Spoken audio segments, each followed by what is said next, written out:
di tahun 2011, RAT diangkat dalam jabatan selaku Kepala Bidang Pemeriksaan, Penyidikan, dan Penagihan Pajak pada kantor wilayah Direktorat Jenderal Pajak Jawa Timur 1. Selain itu, RAT diduga memiliki beberapa usaha, yang satu diantaranya PT AME yang bergerak dalam bidang konsultasi terkait dengan pembukaan ulang, terkait dengan pembukuan dan perpajakan.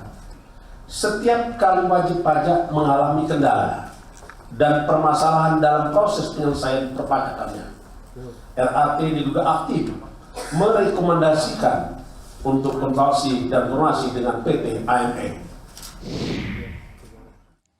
Pak Eri, jadi kalau kita mendengar apa yang dikatakan oleh Ketua KPK tadi, dia ada perusahaan Rafael dengan secara sengaja dan aktif menawarkan jasa konsultasi pajak bagi para wajib pajak.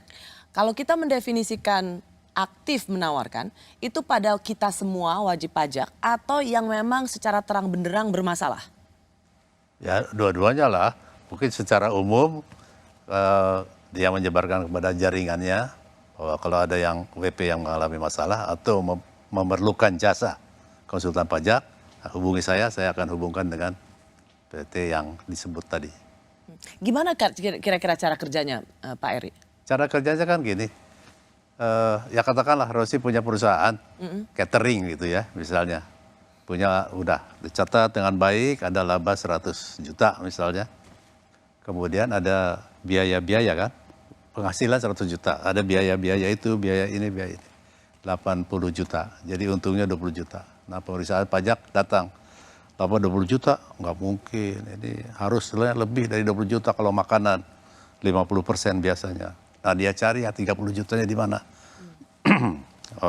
Rosi bilang enggak, semuanya tercatat kok, ini biaya SDM, ini biaya kendaraan, ini biaya operasional, ini biaya bahan baku dan sebagainya, biaya penyimpanan sudah tercatat semua Pak. Oh enggak, ini kebesaran, ini biaya ini. Tetap menurut saya, hitungan saya, yuk labanya 50 juta. Antara 25 kalau Rosi mau gampangan, ya udahlah, 40, anggap ikut aja 50 juta. Tapi kan rugi, yuk bayar pajak atas keuntungan 50 juta. Sementara yang benar menurut Rosi adalah 20 juta. Disinilah permainannya. Kira-kira selalu seperti itu. Yang lainnya adalah ada PPN. Sorry, sebelum ke itu Pak Eri. Jadi meskipun benar pun wajib pajak, saya sebagai pengusaha catering mau bayar pajak baik-baik, akan dicari terus. Iya. Supaya seolah-olah kurang bayar. Betul. Dari kurang bayar itu kemudian terjadilah kata damai gitu. Iya. Jadi saya nggak usah bayar 50 juta deh. Saya bayar buat negara berapa, misalnya 20 juta, tapi supaya nggak 30 juta, 10 juta lagi buat mereka, gitu kah? Atau bisa juga Bu Rosi 20 juta kegedean, 10 juta aja ya. Biaya yang 10 jutanya ditambahin ke komponen ini. Jadi Bu Rosi bayarnya untuk laba yang 10 juta saja. Kira-kira permainannya seperti itu. Jadi cara menawarkannya begitu, jadi yang masuk ke kas negara jauh lebih kecil dari yang tadinya saya mau bayarkan, tetapi larinya ke mereka. Ya. Oke, nah lainnya lagi seperti apa cara kerja mereka? Kan menguntungkan keduanya kan. Aku untung juga.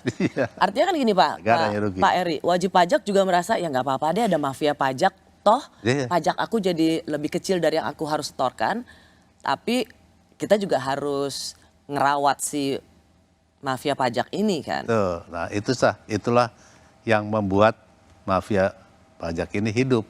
Karena ada sekelompok pengusaha yang memang suka dengan praktik semacam itu.